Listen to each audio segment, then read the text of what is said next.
এই কথা সঁচা নহয় দাদা। গছ, বন, পশু, পক্ষী সকলোকে স্পৰ্শন কৰা এজন গৰাকী আছে। আমি ঈশ্বৰ বোলো।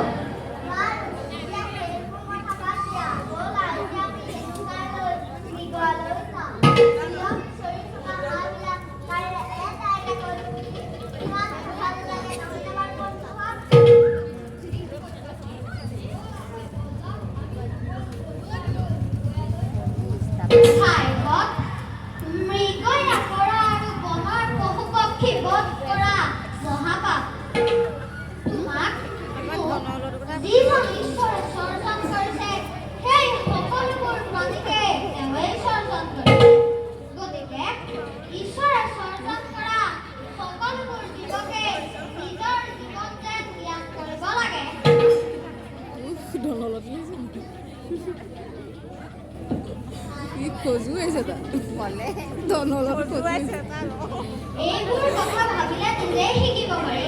সেইবাবে দাদা ঈশ্বৰক চিন্তা কৰিবলৈ শিক্ষা লোৱা, তেতিয়াই সকলোবোৰ জ্ঞান লাভ কৰিব পাৰিবা।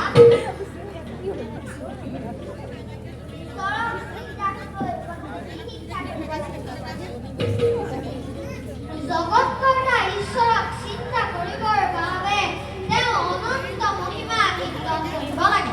কাৰণ হৰিনামৰ বাহিৰে এই জগতত আন বস্তুৰ দ্বাৰাই ঈশ্বৰক পাব নোৱাৰি। সেইবাবে সকলোৱে পবিত্ৰ হৰিনাম গাবলৈ শিক্ষা লোৱা। ঈশ্বৰে আমাক কৰোণা কৰিব।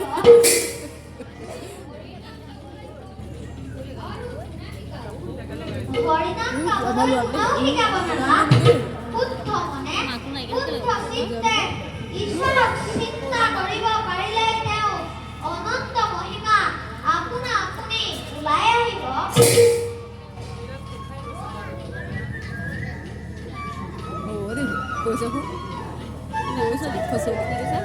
সেইকাৰণে তুমি মাজে মাজে হৰি কীৰ্তন